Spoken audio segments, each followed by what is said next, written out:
No todos, que el Señor les bendiga. Ok, vamos rápidamente a la palabra, el tiempo transcurre, avanza, pero nosotros no nos detenemos. Vamos a la palabra del Señor y corra conmigo. Estamos en una de las epístolas del apóstol Pedro, primera epístola del apóstol Pedro, en el capítulo número 1, por favor todos conmigo. Vamos a la parte central de todo culto, que es la palabra de Dios. Primera epístola del apóstol Pedro, capítulo número 1, el verso número 13. Entre tanto, alguien tiene, se pone en pie, comparta la Biblia y podamos nosotros todos disfrutar de esta palabra poderosa. Primera epístola del apóstol Pedro, capítulo 1, verso número 13. Dice así la palabra del Señor. Por tanto, ceñid los lomos de vuestro entendimiento y sed sobrio y esperad por completo en la gracia que os traerá cuando Jesucristo sea manifestado. Como hijos de Dios, como hijos obedientes, no os conforméis a los deseos que antes tenía, estando en vuestra ignorancia, sino como aquel que os llamó es santo, sed también vosotros santos en toda vuestra manera de vivir. Porque escrito está, sed santo, porque yo soy santo, y si invocáis por Padre aquel que sin acepción de persona juzga según la obra de cada uno, conducíos en temor todo el tiempo de vuestra peregrinación, sabiendo que fuiste rescatado de vuestra vana manera de vivir, la cual recibiste de vuestros padres, no como cosa corruptible, como oro o plata, sino con la sangre preciosa de Cristo, como de un cordero sin mancha y sin contaminación, ya destinado desde antes de la fundación del mundo, pero manifestado en los posteros tiempos por amor de vosotros, y mediante el cual creéis en Dios, quien le resucitó de los muertos y le ha dado gloria, para que vuestra fe y esperanza sean en Dios, habiendo purificado vuestras almas por la obediencia a la verdad, mediante el Espíritu, para el amor fraternal no fingido, amados unos a otros entrañablemente, de corazón puro, siendo renacido, no de simiente corruptible, sino de incorruptible, por la palabra de Dios que vive y permanece para siempre. Porque toda carne es como la hierba, y toda la gloria del hombre como la flor de la hierba. La hierba se seca y la flor se cae, mas la palabra del Señor permanece para siempre. Y esta es la palabra que por el Evangelio os ha sido anunciada. Dios, gracias en este momento te doy. Ahora, reunido en tu nombre, deseoso estamos de ti recibir una palabra que bendiga, pero también fortalezca nuestro ser. Exhorta en esta preciosa hora, edifica y consuela para poder sentirnos amados por tu divina y hermosa presencia. En Cristo Jesús, amén, amén y amén. Tome asiento, por favor, y vamos a regalarle un aplauso a Dios en esta hora.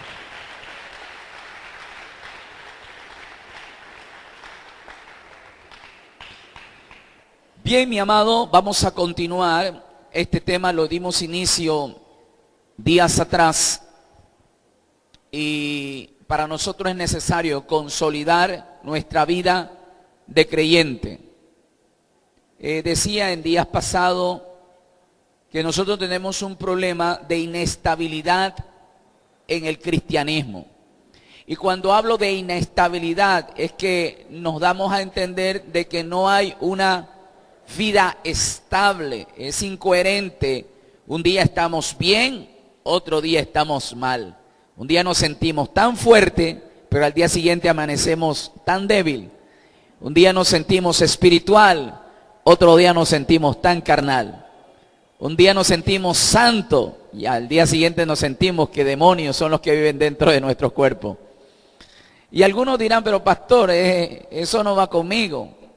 Pues entonces usted dirá, pastor, yo soy santo y 3 veces santo. Usted que hace aquí abajo, váyase al cielo. Entonces, yo estoy bregando con temas que tal vez algunas de las personas que predican este evangelio no querrán decirlo. Pero la intención mía es no engañarte, al contrario, tratar de decirte la verdad.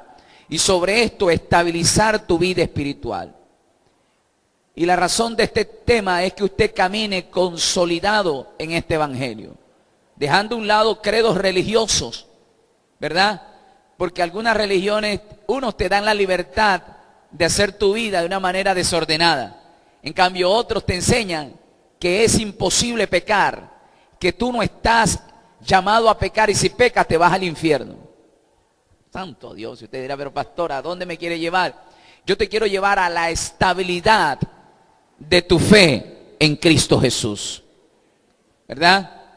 Y si básicamente lo que desestabiliza a la iglesia es sencillamente el pecado.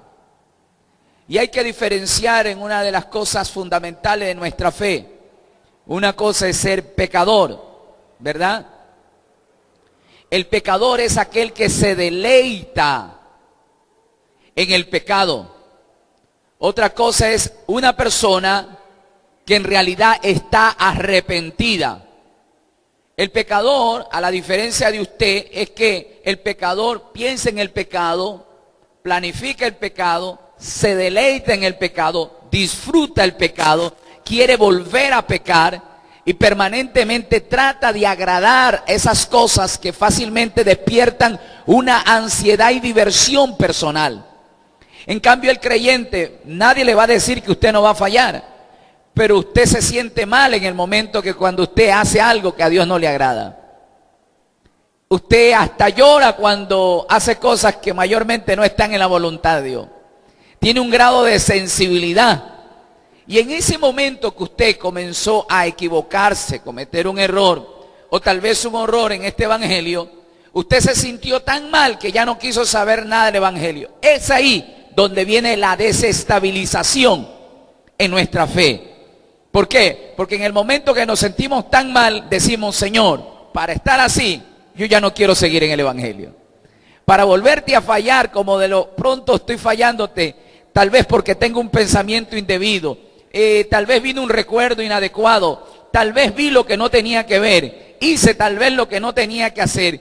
Yo, para venirte fallando de la manera que la cual yo lo estoy haciendo, mejor ya no quiero seguir en el evangelio. No sé cuántos de ustedes les pasaron eso por la mente. Y es ahí donde Satanás, a través del espíritu de la autoeliminación, te dice, ya no pases el tiempo. ¿Qué tú haces en la iglesia? No seas hipócrita. Así tú no vas para ningún lado, ni el cielo es diseñado para ti. Y ahí es donde nosotros tenemos que diferenciar. Una cosa es generar el arrepentimiento y otra cosa es vivir en remordimiento. El remordimiento nunca te va a dejar separar de tus errores. Siempre te arrastrarán 2 días de tu vida. El remordimiento tal vez te hará recordar los errores que cometiste hace 15, 20 años atrás. Y todavía lo mantendrá vigente en todos los días de tu vida. Es más, puede que tú cometas un error de un recuerdo, una mirada, una acción, una palabra. Y el diablo comienza a tratar de recordarte todos aquellos procesos negativos que viviste en el mundo. Y te va a decir, bueno, mira, si le fallaste viendo esto, no, que no tenías que ver. Te deleitaste en ese recuerdo que vino a tu mente. Por gusto estás pasando el tiempo, tú no vas a cambiar. Para que vivas una vida de hipocresía, mejor sales del evangelio. Y ese es uno de los problemas que hemos venido teniendo a lo largo y ancho de este evangelio, que produce la desestabilización. Pero cuando uno entiende lo que significa remordimiento y arrepentimiento, automáticamente vas a tener éxito en el evangelio. Y Pedro es uno de los más indicados para escribir esto. Porque Pedro, igual que Judas, eran discípulos y ambos cometen un error de la misma magnitud. Judas traiciona al maestro y Pedro niega al maestro. Y de hecho, en el mismo tiempo, en las mismas condiciones y en un momento igual, ambos cometieron un error. Si a usted le toca evaluar el error de ambos, ambos pesan de la misma manera. Pedro lo niega por 3 veces y Judas lo traiciona por 1 vez. Los dos son discípulos, los dos son discípulos de confianza de Jesús, forman el círculo cercano de Cristo, pero ambos pecan. Pero esto nos da a entender nosotros la diferencia de caminar en arrepentimiento y remordimiento. ¿Por qué? Porque cuando Judas peca, dice que Satanás entró en él. Y Satanás vino a matar, a robar y a destruir. Y Satanás nunca dejó que Judas se arrepienta. Y lo condujo al suicidio. Se mató. Murió porque el remordimiento no lo dejó ser libre. A la diferencia de Pedro, Pedro cometió un error, pero él entró en un arrepentimiento. Porque tuvo la oportunidad de ir al madero correcto. Porque Judas dice que se colgó en un madero, se ahorcó. Y la Biblia dice que todo aquel que cuelga de un madero es maldito. Santo Dios. Pero Pedro se fue al madero de la cruz, a Jesucristo, a pedirle perdón. Y Cristo lo perdonó. Y de ahí en adelante Pedro caminó en una estabilidad. Porque Pedro desarrolló su vida en lo que se llama arrepentimiento. El problema es que no hemos aprendido a diferenciar dentro de este evangelio cómo caminar estable y salir de la desestabilización cristiana. En esos sube y baja. En esos momentos donde un día creemos que somos cristianos y santos y otro día creemos que somos mundanos y unos hijos del diablo. Por lo tanto, Pedro desarrolla su vida de fe en el arrepentimiento y causa un efecto interesante tanto en su vida como en los demás. Yo vengo a decirte que si tú no sales de esa condición de remordimiento, tu camino será lamentablemente desastroso. Muchos de entre nosotros que estuvieron al lado nuestro y hoy ya no están en nuestro alrededor, es que renunciaron. Como decimos comúnmente, tiraron la toalla. Ya abandonaron el barco. Porque ellos mayormente el espíritu de la autoeliminación bregó en su mente, haciéndoles sentir que no estaban aptos para ir al cielo. Pero no obstante ustedes, los que están aquí, Dios quiere que sepa que Dios no te diseñó para que un día te caiga y otro te levante. Un día de pronto toques el cielo y otro día sea la alfombra del infierno. Que Satanás te golpee y te menosprecie. Porque Dios te hizo saber que te sacó de las tinieblas para ponerse a la luz admirable. Que te sacó de lo inútil para hacerte útil. Que te sacó de lo débil para avergonzar al fuerte. Que te sacó de lo más vil y de lo más menospreciado para avergonzar al sabio de la tierra. ¿Cuántos alaban a Dios en esta hora? Y esto lo tengo que decir con orgullo, porque para mí lo que produjo estabilidad en mi vida espiritual y ministerial fue haber salido del remordimiento y vivir en el arrepentimiento. ¿Por qué? Porque el diablo brega cada vez y cuando en nuestra mente. Y de hecho, cuando di mis primeros pasos en el evangelio, el diablo bregaba con un espíritu de autoeliminación. Usted sabe que cuando viene a Cristo, uno entra al proceso de la transformación. Usted el día que se convierte a Cristo, no, en ese mismo instante no fue santo 100%. Usted entra en un proceso de transformación. ¿Me estoy dando a entender? Entonces es obvio que yo no cambié el día que hice mi oración, al día siguiente yo ya fui santo. Tuve que entrar en un proceso. Y en ese proceso Satanás se aprovechaba las veces que en realidad Dios se estaba moldeando y me decía: tú no sirves para el evangelio, tú no pases el tiempo, acabaste de ver ese programa, jugaste este tipo de juego que a Dios le desagrada. Y comenzaba a sentir autoeliminación personal. Tanto es así que llegaban momentos de crecimiento que se consideraba la oportunidad de poder servir a la iglesia, y cuando me decían que tenía que presidir, dirigir, orar, y cuando ya me llamaban a participar en el púlpito, desde que salía a la silla hasta que llegaba al púlpito, el diablo pegaba en mi mente que cuando llegaba al púlpito le decía: hoy no puedo participar. Me sentía tan indigno, me sentía tan menospreciado, que le decía que yo no estaba preparado para ese evento. Y eso solía suceder continuamente en mi vida personal hasta que entré en la estabilidad espiritual. De ahí en adelante el diablo no tuvo más ventaja sobre nosotros. y automáticamente se comenzó a desarrollar el propósito de Dios en nuestras vidas.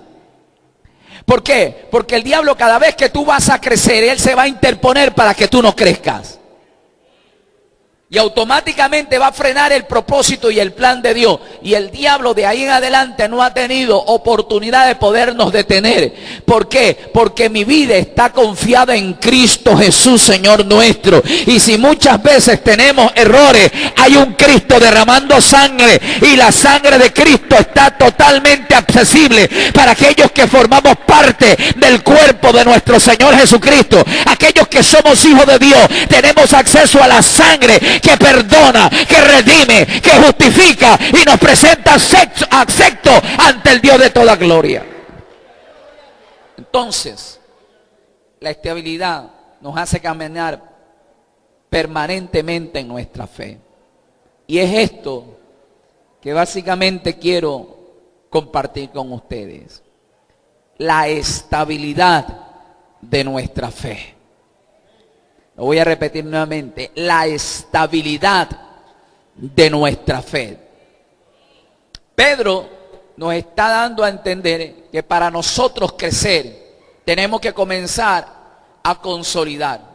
Y decía en días anteriores que para poder consolidar nuestra vida en el Señor, tenemos que desarrollarlo bajo dos principios básicos.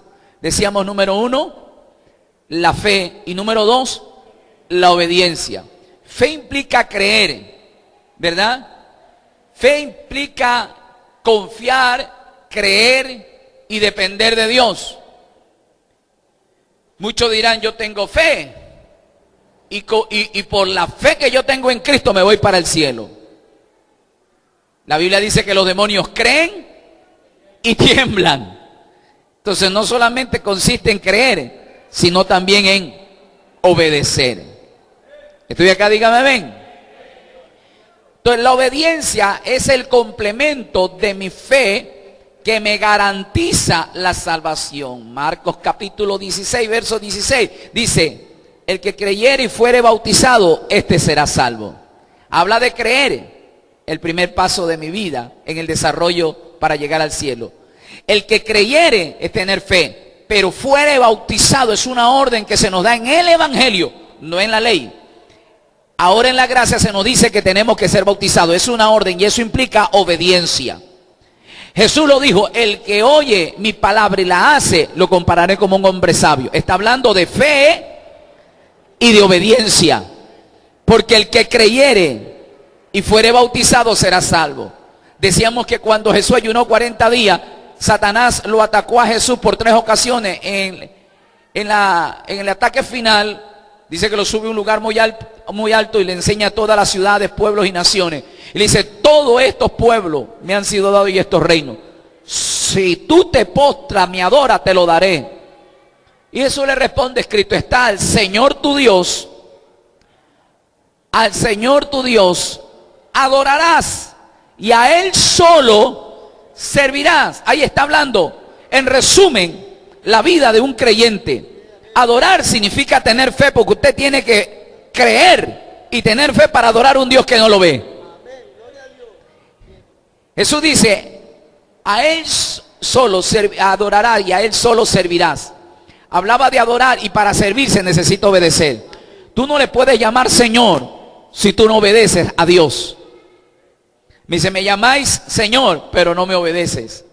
Entonces, la vida del creyente básicamente tiene que girar en dos ejes. Creer, que es tener fe, y obedecer. La obediencia es fundamental. Adán fue desechado del paraíso por desobedecer. Saúl fue desechado del reino por desobediente. Si tú no obedeces, y eso no ha cambiado ni en la ley ni cambiará en la gracia. La fe tiene que ir acompañada de obra, porque la fe sin obra es muerta. Y la obra de nuestra fe es nuestra obediencia. Pastor, ¿a quién tengo que obedecer? A Dios y a su palabra. Porque uno dice, yo creo en Dios, pero no obedezco su palabra. El apóstol Juan dice, ¿cómo decís que adoras o amas a Dios que no lo ves? y al hermano que tienes al lado tuyo no lo quieres ni ver.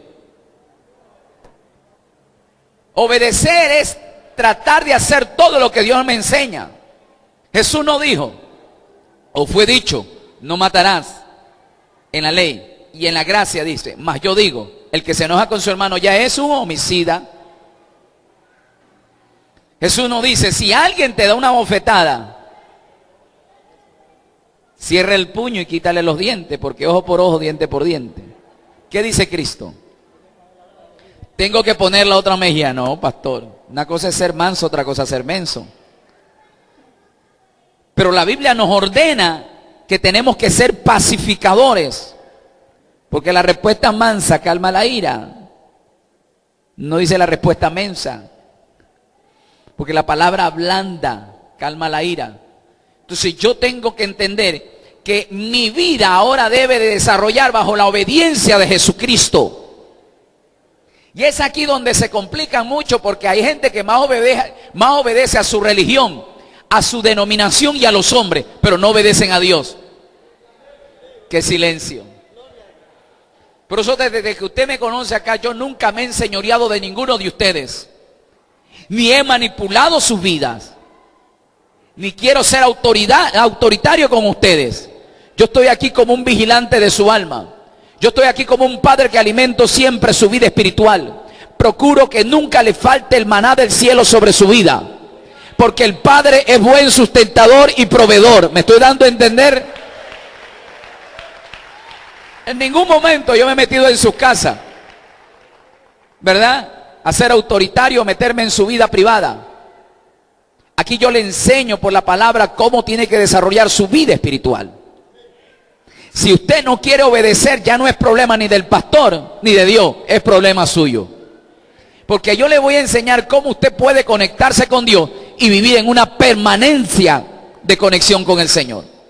Entonces Pedro nos enseña acá cómo nosotros podemos desarrollar esa estabilidad. Número 1, en el verso número 13 del capítulo 1 de la epístola del apóstol Pedro. Léalo conmigo, ¿qué dice ahí? Estamos en primera de Pedro, por tanto, por lo demás, ¿qué dice? Por tanto, ceñid, ¿qué cosa? Los lomos de vuestro. Ok, se utiliza la palabra ceñid y lo vimos en días anteriores. Ceñid, decíamos que en la cultura hebrea, judía o del Medio Oriente, tanto hombre y mujer, su vestimenta eran túnicas, ¿verdad? Túnicas, como decir alguien acá, batonas, porque las culturas cambian, ¿verdad? El hombre y la mujer usaban túnica, pero ¿cómo se diferenciaba entre un hombre y una mujer? Es que el hombre usaba cinto, nosotros lo conocemos como cinturón, era un cinto que se amarraba en sus lomos. Entonces ahí había la diferencia, que eso era un vestuario masculino. Cinto. Ciñe como varón tu lomo, es lo que dice el libro de Job, capítulo 38, verso 3. Dios tiene una disputa con el hombre llamado Job, porque Job se autodenominaba justo, recto y más justo que Dios. Entonces Dios le viene al encuentro y le dice, oye Job, ciñe como varón tus lomos, yo te preguntaré y tú me contestarás. ¿Dónde estabas tú cuando yo fundaba la tierra?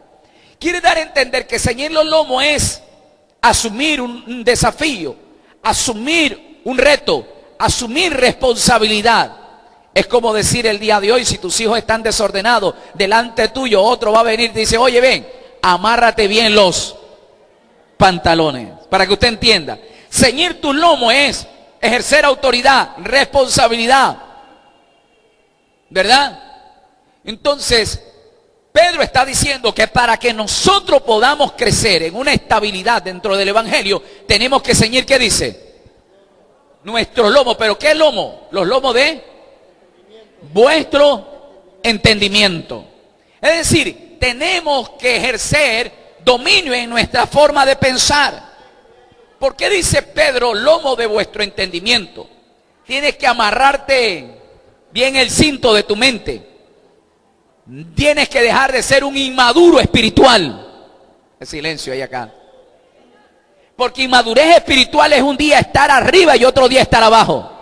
Inmadurez espiritual es hoy día predicar que no hay que ser resentido y amar a tu hermano, y al día siguiente estás resentido y peleándote con los hermanos. Eso es inestabilidad espiritual y eso es inmadurez espiritual. Que prediques algo y vivas otra cosa. Y el problema básicamente radica en ¿dónde? En nuestra mente. Por eso Pedro dice que para él poder alcanzar su estabilidad, tuvo que amarrar bien su mente. Tuvo que ajustar bien su mente. ¿Y por qué dice los lomos de vuestro entendimiento? Lomo en la cultura oriental era la parte masculina, reproductora. Es aquí donde la simiente se compartía. En los lomos quedaba ubicado lo que era el aparato reproductivo del hombre. Y de los lomos viene la palabra simiente, que viene la palabra semilla, que hoy se la conoce como seme. Entonces, ¿por qué dice el entendimiento lo compara con lomo? Porque la mente tiene la capacidad de reproducir pensamientos, pero que los pensamientos estén ajustados a la palabra del Señor. Que no estés pensando hoy día que eres salvo y mañana estés pensando que eres un condenado. Por eso que tenemos gente inestable, y la inestabilidad comienza en nuestra mente. Por eso que el apóstol Pedro dice en el verso número 17 del capítulo 4 de Efesios: por lo demás, hermano, esto requiero en el Señor. Oiga, Pablo está diciendo que en el Señor hay requisitos. Esto requiero en el Señor, que ya no andéis como los otros gentiles que andan en la vanidad de su mente.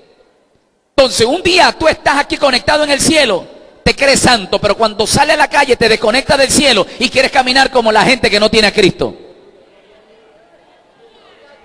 Te olvidas que eres cristiano.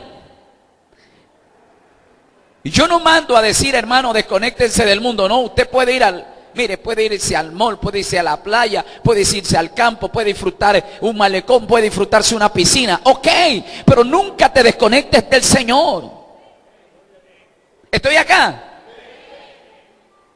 Usted puede disfrutar de la naturaleza, pero nunca olvidarse que tú eres un hijo de Dios.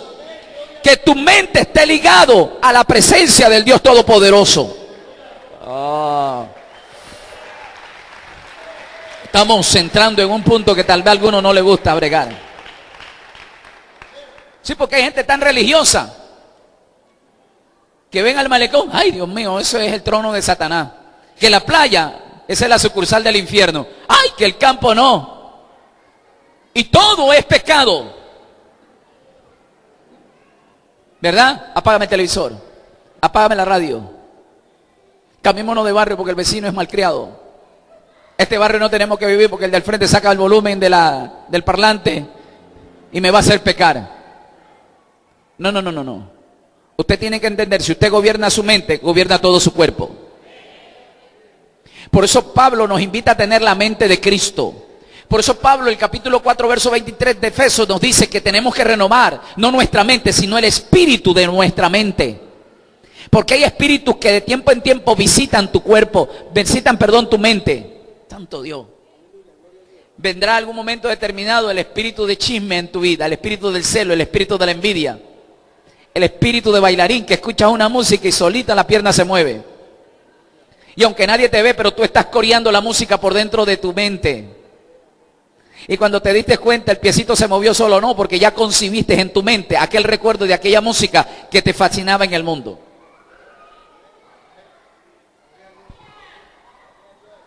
Pero lo bueno que tenemos que es algo que se llama el Espíritu de Dios. Que el Espíritu Santo, las veces que cuando está ganando terreno ese Espíritu, se prende la alarma y te hace recordar que tú eres un hijo de Dios.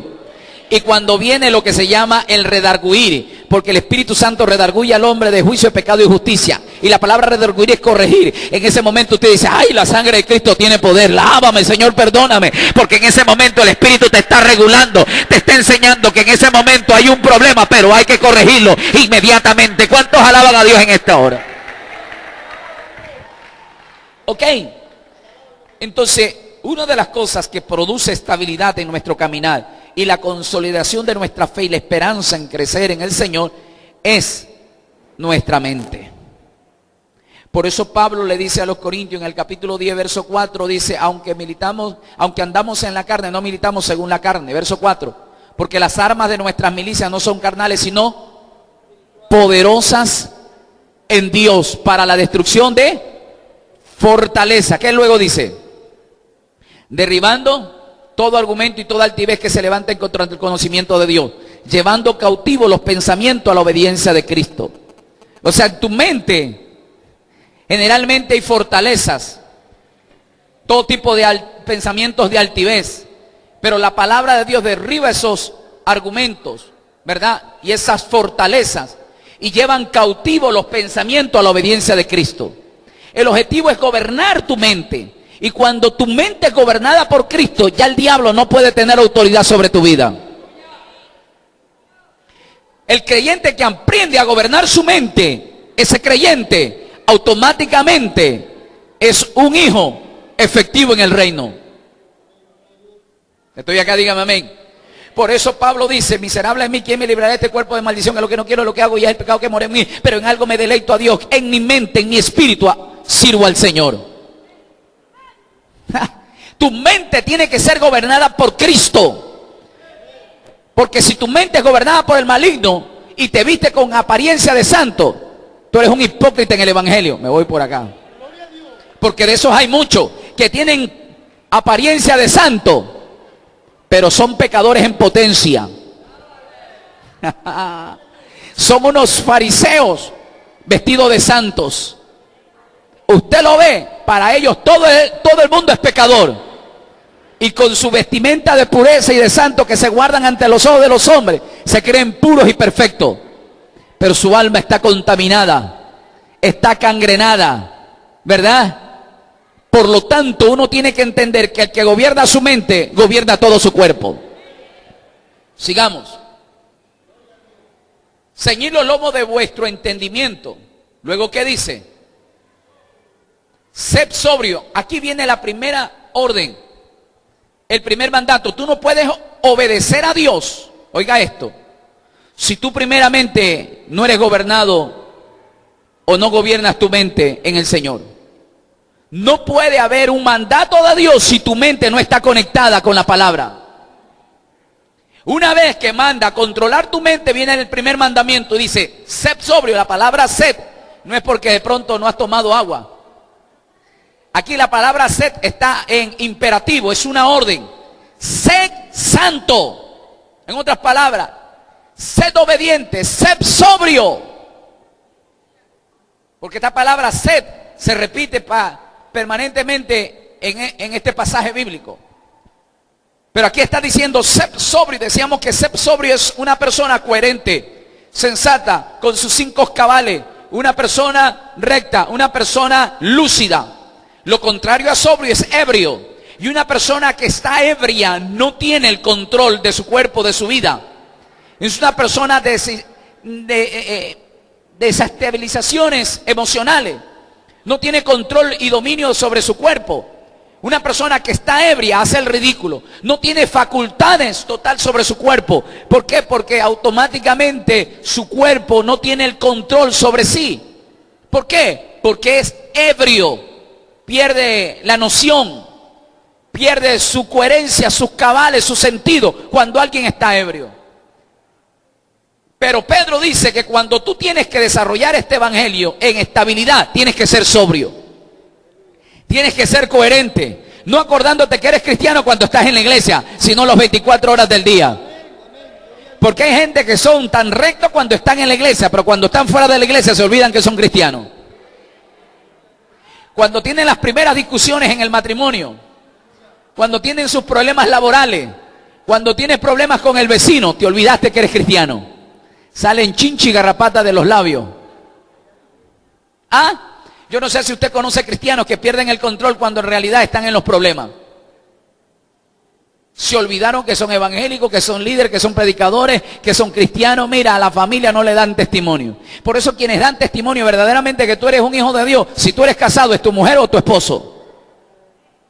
Si eres soltero, tu padre darán testimonio. Este muchacho, vea, tiene a Cristo en el corazón. Pero también te puede decir, este es un hipócrita. Y yo ya te lo he dicho muchas veces, muchacho de porra, que yo voy a correr a decirle a tu pastor cómo es que tú eres. Tú eres un hijo del diablo. Hipócrita, te vas vistiéndote como evangélico, pero aquí eres desobediente, eres un vago, no quieres trabajar, no quieres lavar los platos que tú comes, no quieres ni siquiera barrer tu cuarto ni tender tu cama. Eres un irresponsable. Evangélico así, mal testimonio lo que tú das. Tenemos que ser sobrio. Y sobrio es ser coherente. Tener claro de que yo soy un hijo de Dios y soy luz en medio de las tinieblas. Que todo el mundo vea el reflejo de que hay un cambio en mi vida. Porque Pablo dice que sin necesidad de predicar, solamente con nuestros testimonios y hechos, la gente puede saber que hay un Cristo que cambia. Pero el problema es que mucha gente particularmente se olvidan de que son cristianos. Y de eso hay muchos. Porque hay gente que te dice, oye, pero cálmate que tú eres un hijo de Dios. Mira, ahorita no me digas nada. Como cristiano y como bueno, soy bueno. Pero a mí cuando se me meten los diablos, mejor sálgase de a mi lado. ¿Conoce gente así? Ok, desbordó su enojo. Cuando pasó el problema, se siente la persona más vil de la tierra. Ay, Señor, perdóname. Yo es que no voy a cambiar nunca en esta vida. Ay, para ser hipócrita, mejor me regreso al mundo. ¿Verdad que sí? La desestabilización emocional incide en tu estabilidad espiritual. Por lo tanto, Pedro dice, sed sobrio. Luego, Pedro vuelve a escribir y dice, sed sobrio y velad. Porque vuestro adversario el diablo anda como león rugiente buscando a quien devorar. Ser sobrio es una persona coherente. Mire, usted anda por allá por el fondo de Nigeria. Y usted sabe que va a pasar por el callejón de los más peligrosos. Usted nunca va a sacar un celular si usted ya ve a 500 sospechosos a su alrededor. ¿Usted sacaría el celular ese que vale $700 y contesta una llamada? Tiene que estar ebrio y borracho. Pero si usted está sobrio, vea, hasta apago el celular para que ni me suene. Le meto una protección, abro la Biblia y lo meto justo mi celular en el Salmo 91. Aunque ande en sombra de valle de muerte, no temeré. ¿Ah? Porque usted es sobrio, sensato. Y si yo veo el mal, el avisado ve el mal y se aparta, porque es sobrio. No voy a tentar, ¿verdad? Porque una persona sobria es una persona coherente, una persona muy sabia. Pero evangélicos que no caminan en sobriedad, sino en ebriedad. Ebrios espiritualmente, porque tienen un don, se creen la Coca-Cola del desierto. Se creen los importantes y yo me congrego el día que me toque dirigir. Se olvidaron que son hijos de Dios. Se olvidaron que son hijos del Señor. Que somos hijos de luz, hijos obedientes. Tenemos que entender algo, amado, que nuestra vida espiritual es 365 días del año, 24 horas en el día, 7 días a la semana. Yo no me tengo que olvidar que yo soy cristiano el día que no me congrego o el día que no estoy en la iglesia. Porque ese es el problema que hay evangélicos porque dicen que no está el pastor, ni los diáconos, ni los hermanos. Ahora sí, metámonos al billar. Ya cómo jugamos. Trajiste los naipes, juguemos de a 40 y ya cómo jugamos. Todavía tienen esos síntomas que lamentablemente no afirman ni confirman que tú eres un hijo de Dios. Número 1, ¿qué dice? Ceñid los lomos de vuestro entendimiento. Número 2, sed sobrio. Número 3, siga leyendo. Esperad por completo, deténgase ahí. La Biblia nos enseña que el fruto del Espíritu se llama la paciencia. Y la paciencia es el producto de la prueba, porque la prueba produce paciencia. El ser natural no tiene paciencia, explota con facilidad, se irrita sensiblemente, pero el creyente tiene que tener, pastor, no me hable de paciencia. porque no la tengo. Y el Señor me conoce y así soy yo y así me conoció el Señor. Pero tienen que entender que las cosas viejas pasaron. Todas son hechas nuevas. En Cristo Jesús, Señor nuestro. Por lo tanto, lo que tenemos que desarrollar para entrar en la estabilidad y la paciencia, ¿qué es lo que le mueve el piso a muchos evangélicos? La ausencia de paciencia. Que este marido mío no se convierte al Señor, llevo 2 años orando y se vuelve cada vez peor. Señor, no lo aguanto más. Es hora que te lo lleve, no lo soporto más. Es más, piden oración. Hermano, ayúdeme a orar por mi esposo. No lo aguanto. Mire, voy a ser muy sincera. Ayúdeme a orar ya para que Dios se lo lleve. Sí, porque el otro día le dolía el pecho. Yo ya creo que ya Dios se lo va a llevar con un paro cardíaco. Lo que pasa es que tu oración y tu vida espiritual no tiene nada de paciencia. Tú quieres que cambie el esposo, pero cuando el primero que debe de cambiar Dios es tu vida.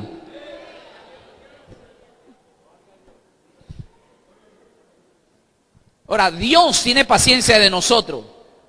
Tal vez usted que tiene 50 años, hace 10 años vino al Señor, 40 años Dios tuvo que tener paciencia de ti. Y aun estos 10 años que está viviendo en el Evangelio, Dios ha tenido más paciencia aún todavía. Porque algunos son chúcaros para ser transformados. ¿O no? No lo mire que no han venido. Entonces la Biblia dice que tenemos que esperar por completo. Mi espera para recibir lo de Dios en mi vida tiene que ser una espera complementaria. A veces tomará Dios un día, en otras ocasiones una semana, en ciertas ocasiones un mes, un año, 10 años. Yo llevo más de 22 años en el Evangelio y hay cosas que todavía sigo esperando. Hay otras que ya se han cumplido. Tener yo casa después de 28 años de casado. No fue fácil esperar casi 25 años para que Dios me dé una casa. Hay gente que no quiere esperar ni 25 semanas ni 25 meses. Llevo 4 años a tu lado y todavía no tengo casa. Mira, mijito, hasta aquí te acompaño. Tú buscas por tu lado y yo busco por el mío. Yo contigo no me voy a envejecer a tu lado. Mira, estoy joven, puedo conseguir otro marido mejor que ti. Tú 4 años no me has dado nada, mejor me voy buscando otro mejor partido. Yo a ti no me voy a regalar mi juventud. Así como va, yo no voy para ningún lado. Lo que pasa es que usted no tiene. Entonces, Pedro está diciendo que tenemos que esperar, pero ¿qué cantidad de espera hay? Una espera complementaria. Que así como comienza, tiene que terminar.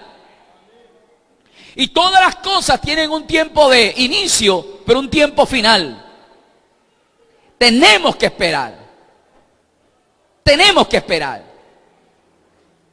Porque en esas desesperaciones decimos que quiere que Dios convierta a tu familia. Ok, se convierte, pero en tu tiempo. Y en tu tiempo no duran ni 3, 4 meses que se vuelven a ir al mundo y se vuelven a endemoniar 10 veces más de lo que estaban en el año. Pero cuando Cristo los trae perfectamente transformados. Porque esperé por completo. Tenemos que esperar por completo. Cristo tuvo que esperar 30 años para servir al Señor. Moisés tuvo que esperar 80 años para servir al Señor. David, cuando fue ungido al día siguiente no fue rey. Tuvo que esperar para gobernar. Y nuestra espera tiene que ser complementaria. No sé cuánto Dios se vaya a tomar en tus hijos para ser transformado. No sé el tiempo que se va a tomar Dios para restaurar totalmente a tu hogar o tu matrimonio. Pero lo que tú tienes que ser es paciente. Porque pacientemente esperé yo a Jehová. Y Él inclinó.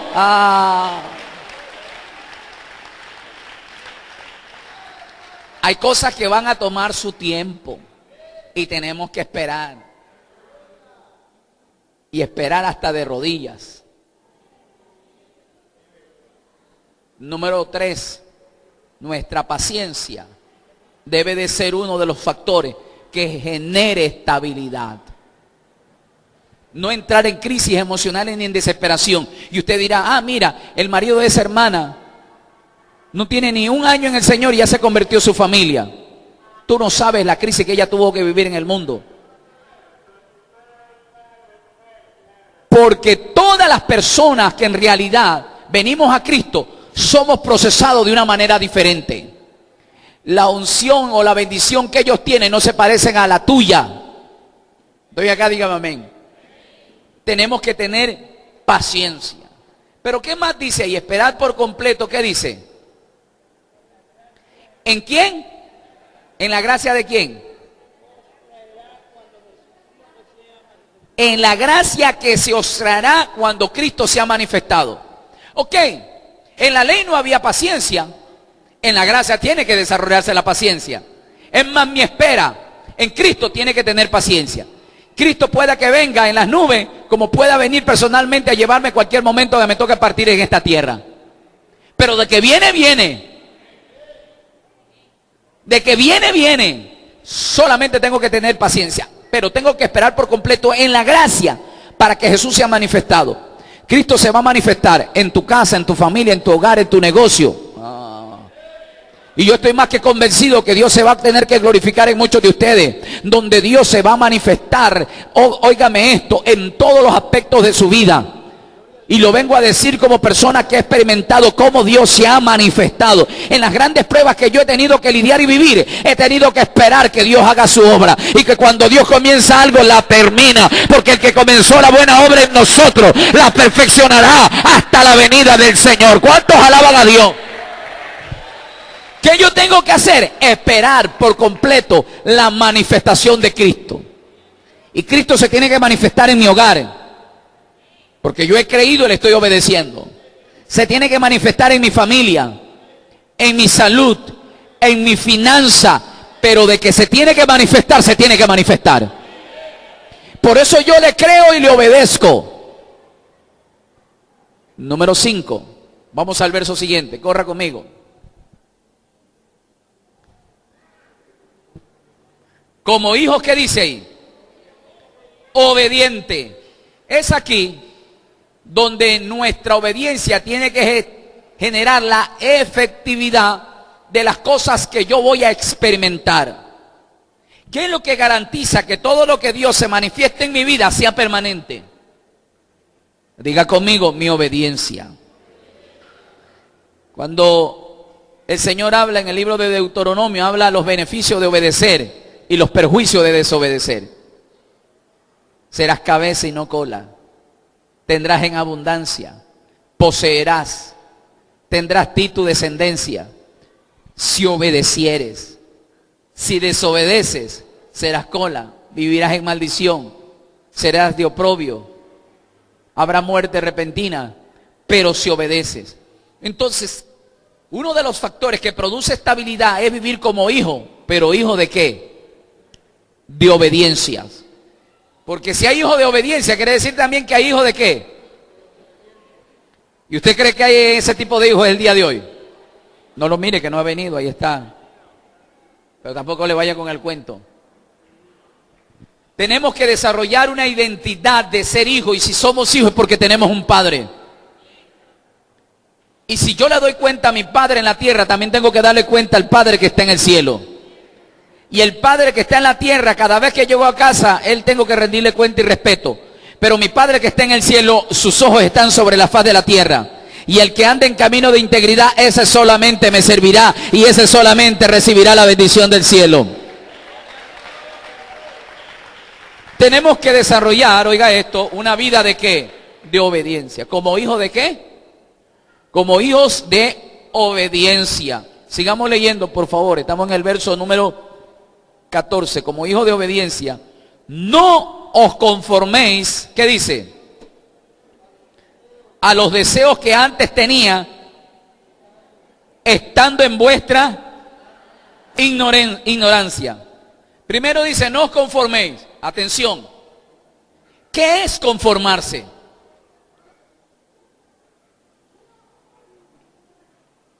La palabra conformarse se relaciona directamente con estancarse.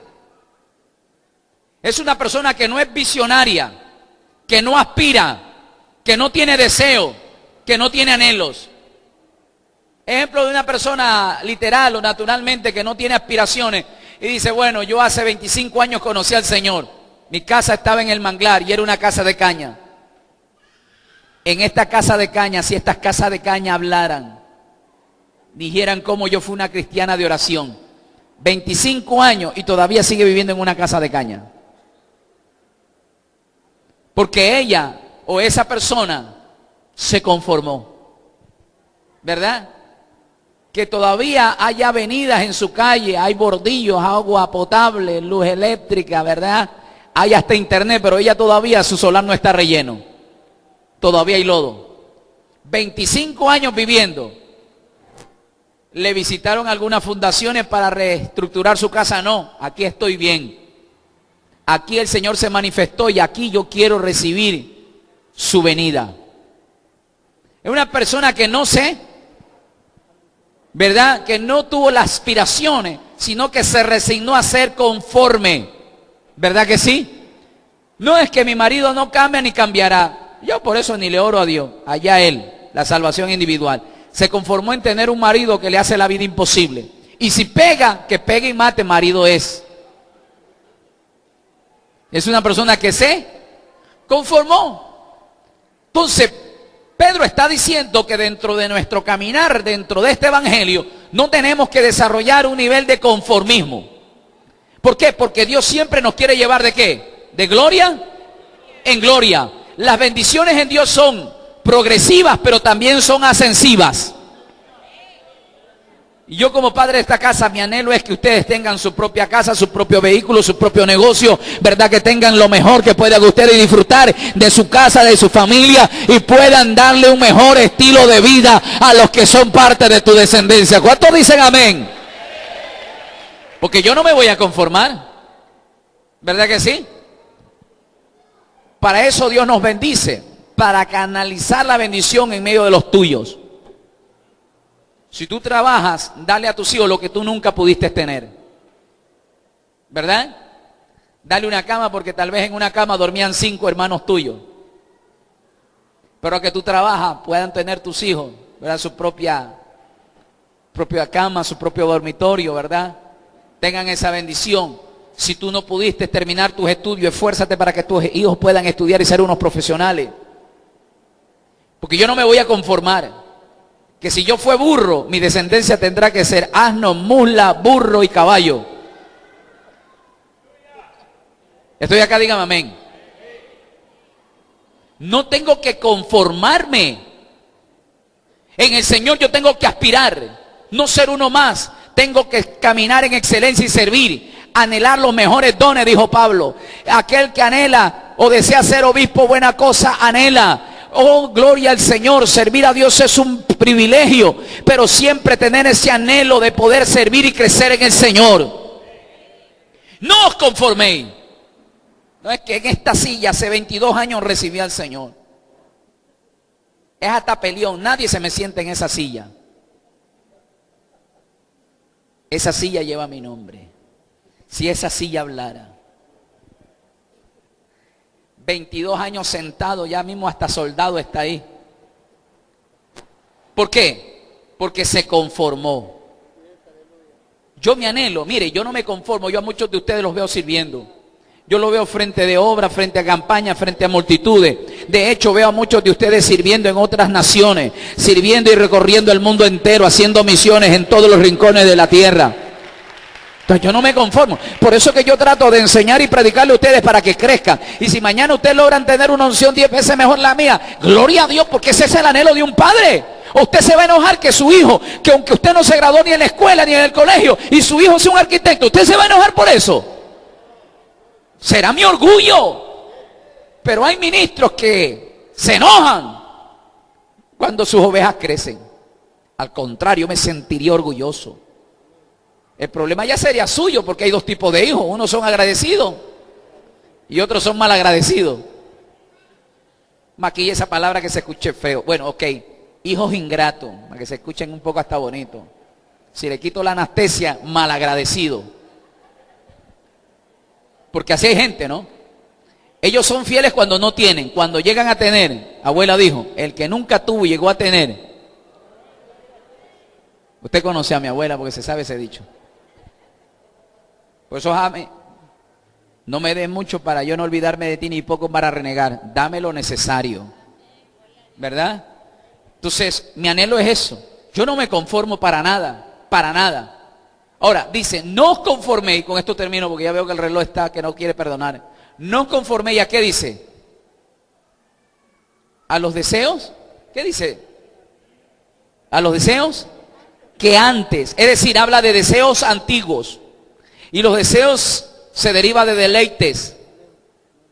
¿Cuál era tu deleite en el mundo? Ahí está, la hermana es sincera, dice, ni me haga acuerdo.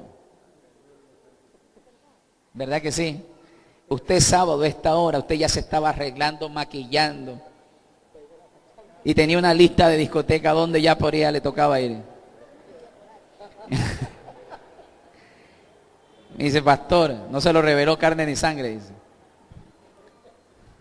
Entonces, antes teníamos deseos que no se ajustaban a la voluntad del Señor. Ahora tenemos que desarrollar deseo, deleite. Deleítate en Jehová. Y Él contestará las peticiones de tu corazón. ¿Dónde está tu deleite? ¿Cuáles son tus deseos el día de hoy? ¿Serán los mismos de antes? ¿Verdad? Hoy esos deseos se ajustan a la voluntad del Señor. Esa es la gran interrogante que surge el día de hoy. Tú te estás deleitando, hay gente que no se deleita. Hay gente que fin de semana no se congregan porque el fin de semana donde no trabajan y es hora de vagar. Y yo estoy de acuerdo que la gente salga. De hecho, aquí quisiera que alguien se me levante y me diga, pastor, el día que yo lo llamé para pedirle permiso que usted pueda autorizarme yo ir a pasear con mi familia, me diga, usted no me dio permiso. ¡Nunca! Es más, yo le digo, vaya, disfrute. Aproveche ese tiempo, usted y su familia. Disfrute. Pero otra gente que ya no quiere ni siquiera congregarse porque ni va a pasear, se va a vagar. A lo menos ahora para este feriado, desde el lunes hasta el domingo, ven las lanchas, ven los helicópteros, ven los aviones, ve el desfile de los niños de la escuela, la parada militar, vio al alcalde hablar, fue al gobernador, ¿verdad? Fue a marchar, fue a comer, fue a la feria de gastronomía a picar un poquito de comida de todo lo que regalaban. Fue a ver los trajes típicos. O sea, de lunes a domingo. Si usted le dice acá hay un ayuno de 7 días, nunca aparecen. Y ellos le dicen, pastor, es que yo nunca en mi vida me he perdido estas fiestas julianas. Y yo no voy a romper por usted esta tradición. Son deseos que vienen de familia en familia. No conforméis a los deseos que antes tenía. En Cristo se tiene que romper las tradiciones. La samaritana le dijo a Jesús, me parece que tú eres profeta. Dime algo, nuestros padres nos enseñaron que en este monte tenemos que adorar. Nuestros padres nos enseñaron, eso se llama costumbre y deseo. Ustedes los judíos dicen que en Jerusalén, Jesús le dijo, ustedes adoráis lo que no sabéis. No tenemos que desarrollar nuestros deseos en cosas que no glorifican al Señor. Pastor, ¿es malo ir a la playa? No, usted tiene el deseo de ir a la playa, vaya, pero no se vaya para carnaval. Porque eso no es un deseo de Dios ni de disfrutar en su familia. Eso es un deseo para deleitar su carne y su visión. ¿Verdad? Se va a hacer una fábrica de adulterio porque usted va a adulterar con cualquier mujer que va a ver ahí. ¿Verdad que sí? Pero váyase a la playa los días que no es feriado. Mire, la playa se hace hasta exclusiva, solo para usted. ¿Verdad que sí? Pero si usted se va a la playa para carnaval, ¿usted qué va a hacer allá? Hasta se olvida que es cristiano porque hasta se compra una carioca ahí, coge lodo y se meten a la poza. Ya, hermanito, venga para acá. Ya está bien, porque eres mi cuñado, te acepto. Papi, dame para la anilina, cómprame 1 libra para mí porque tengo que desquitarme, tu cuñado me echó. Hermano, no tenemos que conformarnos en los deseos que antes teníamos. Recuerde que las cosas viejas pasaron, todas son hechas nuevas. Despojado del viejo hombre que está viciado de deseos engañosos y vestido del nuevo hombre creado según Dios en la justicia, en la santidad y en la verdad. Crucifica tus pasiones y tus deseos y juntamente con Cristo tienes que estar crucificado. Porque tengo que presentar mi cuerpo en sacrificio vivo, santo, agradable al Señor. Porque este es mi culto racional, el culto que tiene que razón de ser. No es malo que usted disfrute con su familia, hágalo, váyase al campo, váyase ahí, aleluya, a un lugar de diversión familiar. Vaya, amado, deleítese, gócese con su familia. El problema está en que usted vaya y todavía tenga esos deseos de soltero siendo casado, que con sus amigos gasta todo el suelo y a su familia ni un dolarazo lo lleva a comer. Sin vergüenza. Claro. Van, invitan a los amigos. Y el otro dice, pero mira, este está cara. Vean, pide, yo no te estoy diciendo cuánto vale. Aquí el que paga soy yo. Pero cuando llega a tus hijos, un plato, pártanselo dos para ustedes dos. Ahí compartan. ¿Sí o no, hermana? Muy verdad, ¿no? Tú ya no te deleites en esos deseos que antes tenía. Mis deseos ahora están en el Señor. Si antes malgastaba tu dinero, ahora disfrútalo con tu familia. Disfruta con tus hijos. Con esto termino. Nosotros allá en familia tenemos una cultura ancestral. Las mujeres en casa los domingos no cocinan. Ellas son bien bíblicas, dicen que el Señor trabajó 6 días. Y el 7º descansó. Y Jesús dice, el siervo no puede ser mayor que su Señor. Si su Señor descansó, el siervo también tiene que descansar. Y las mujeres los domingos hacen huelga de ollas vacías, ya no cocinan.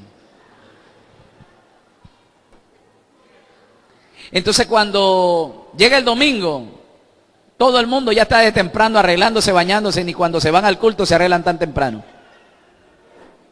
Porque es hora de salir y pasar en familia y comer algo. Pero a veces cuando me toca salir fuera de la ciudad o fuera del país, llega un domingo, eso parece un velorio en la casa. Porque no hay quien lo saque. Mi esposa no sabe conducir y el carro está ahí.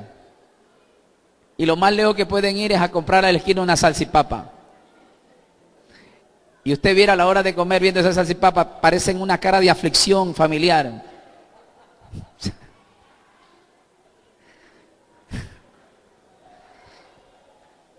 Y usted no sabe cómo ahí recuerdan a su padre, como usted no tiene idea.